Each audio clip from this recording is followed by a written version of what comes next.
श्री सीतारामचंद्राभ्याम नमः। श्रीमद् वाल्मीकि रामायण प्रथम खंड अयोध्या कांड षट त्रिशंक सर्ग। राजा दशरथ का श्री राम के साथ सेना और खजाना भेजने का आदेश, कैकई द्वारा उनका विरोध, सिद्धार्थ का कैकई को समझाना तथा राजा का श्री राम के साथ जाने की इच्छा प्रकट करना। तब ईश्वर कुलनंदन राजा दशरथ वहां अपनी प्रतिज्ञा से पीड़ित हो आंसू बहाते हुए लंबी सांस खींचकर सुमंत्र से इस प्रकार बोले। सूत, तुम शीघ्र ही रत्नों से भरी पूरी चतुरंगी सेना श्री राम के पीछे पीछे जाने की आज्ञा दो। रूप से आजीविका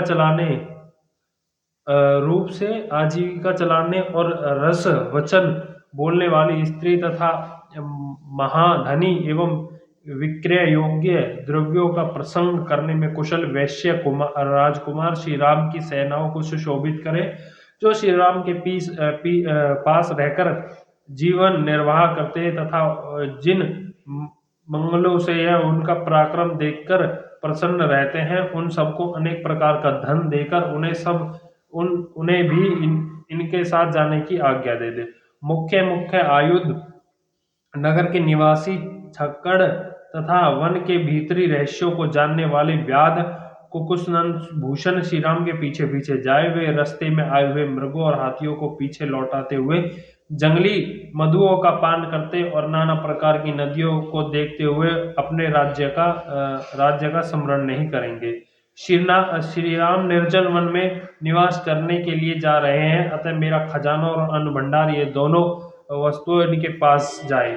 ये वन के पावन प्रदेश में यज्ञ करके उनमें आचार्य दिनों आदियों को पर्याप्त दक्षिणा देंगे तथा ऋषियों से मिलकर वन में सुखपूर्वक रहेंगे।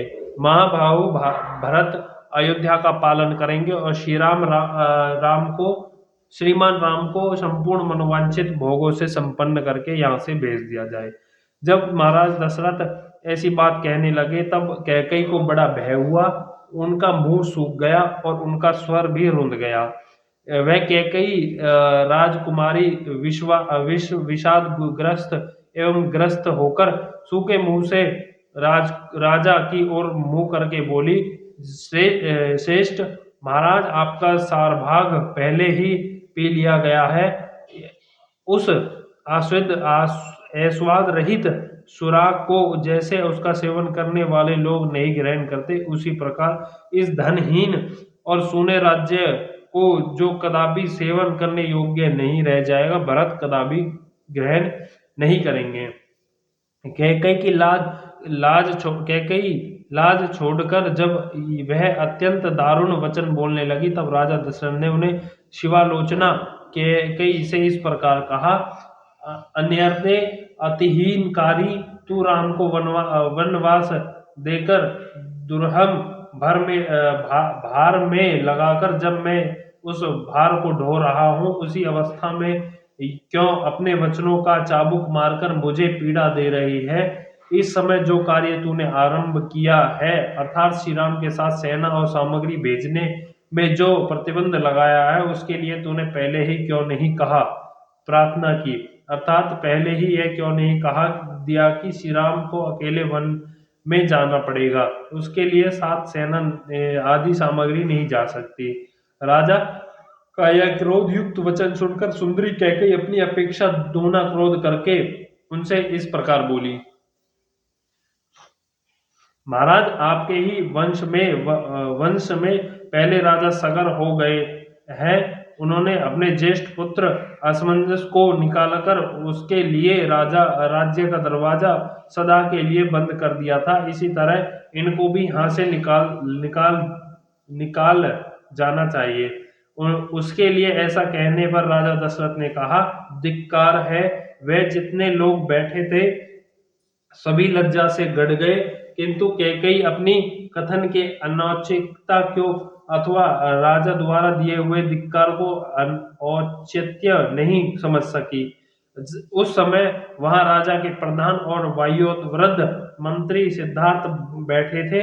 वे वे बड़े ही शुद्ध स्वभाव वाले और राजा के विशेष आदरणीय थे। उन्होंने कैकेयी से इस प्रकार कहा, देवी, असमंज बड़ी दुष्ट बुद्धि का राजकुमार था। वह मार्ग पर खेलते हुए बालकों को पकड़कर सरयू के जल में फेंक देता था और ऐसे ही कार्यों से अपना मनोरंजन करता था। उसी की यह करतूत देखकर सभी नगर निवासियों कुपित हो राजा के पास आकर बोले, राष्ट्र की वृद्धि करने वाले महाराज, या तो आप अकेले असमझ को लेकर रहिए या इन्हें निकालकर हम इस नगर में रहने दीजिए। तब राजा ने उनसे पूछा कि तुम्हें असमझ से किस कारण भय हुआ है। राजा के पूछने पर उन प्रजा ने यह बात कही, महाराज, यह हमारे खेलते हुए छोटे छोटे बच्चों को पकड़ लेते हैं और जब वे बहुत घबरा जाते हैं तब उन्हें सरयू में फेंक देते हैं। मूर्खतावश ऐसा करके इन्हें अनुपम आनंद प्राप्त होता है। उन प्रजा की यह बात सुनकर राजा सगर ने उनका प्रिय करने की इच्छा से अपने उस अहित कारण दुष्ट पुत्र को त्याग दिया। पिता ने अपने उस पुत्र को पत्नी और आवश्यक सामग्री सहित शीघ्र रथ पर बिठाकर अपने सेवकों को आज्ञा दी, इसे जीवन भर के लिए राज्य से बाहर कर निकाल दो। असमद ने पाल और पिटारी लेकर पर्वत की दुर्गम गुफाओं को ही अपने निवास के योग्य देखा और कंद आदि के लिए वह संपूर्ण दिशाओं में विचरने लगा। वह जैसे कि बताया जा चुका है पापचारी था, इसलिए परम धार्मिक राजा सगर ने उसको त्याग दिया था। श्री राम ने ऐसा कौन सा अपराध किया है जिसके कारण इन्हें इस राज्य पाने से रोका जा रहा है। हम लोग तो श्री रामचंद्र जी में कोई अवगुण नहीं देखते हैं। जैसे शुक्ल पक्ष की द्वितीया के चंद्रमा में मलिनता का दर्शन दुर्लभ है, उसी प्रकार इनमें कोई पाप या अपराध ढूंढने से भी नहीं मिल सकता। अथवा देवी, यदि तुम्हें श्री रामचंद्र जी में कोई दोष दिखाई देता है तो आज उसे ठीक ठीक बताइए। उस दशा में श्री राम को निकाल दिया जाएगा जिसमें कोई दुष्टता नहीं हो, जो सदा सन्मार्ग में ही स्थित हो। ऐसे पुरुष का त्याग धर्म से विरुद्ध माना जाता है। ऐसा धर्म विरोधी कर्म तो इंद्र के भी तेज को दग्ध कर देगा। अतः देवी, श्री रामचंद्र जी के राज्याभिषेक में विघ्न डालने में तुम्हें कोई लाभ नहीं होगा। शुभान ने तुम्हें लोकानंदित से भी बचने की चेष्टा करनी चाहिए। सिद्धार्थ की बातें सुनकर राजा दशरथ अत्यंत थके हुए स्वर से शोकाकुल वाणी में कैकेयी से इस प्रकार बोले, पापनी, क्या तुझे यह बात नहीं रुचि तुझे मेरा या अपने हित का भी बिल्कुल ज्ञान नहीं है। तू दुखद मार्ग का आश्रय लेकर ऐसा कुछ चेष्ट कर रही है। तेरी यह सारी चेष्ट साधु पुरुषों के मार्ग में विपरीत है। अब मैं भी यह राज्य, धन, सुख छोड़कर श्री राम के पीछे चला जाऊंगा। यह सब लोग भी उन्हीं के साथ जाएंगे। तो अकेली राजा भरत के साथ चिरकाल तक सुख पूर्वक राज्य भोगती रहे। इस प्रकार श्रीमद् वाल्मीकि निर्मित अर्ष रामायण आदि काव्य के अयोध्या कांड में 36वां सर्ग पूरा हुआ। बोल श्यापति रामचंद्र की जय। पवन सुत हनुमान की, लक्ष्मण भरत शत्रुघ्न भगवान की जय।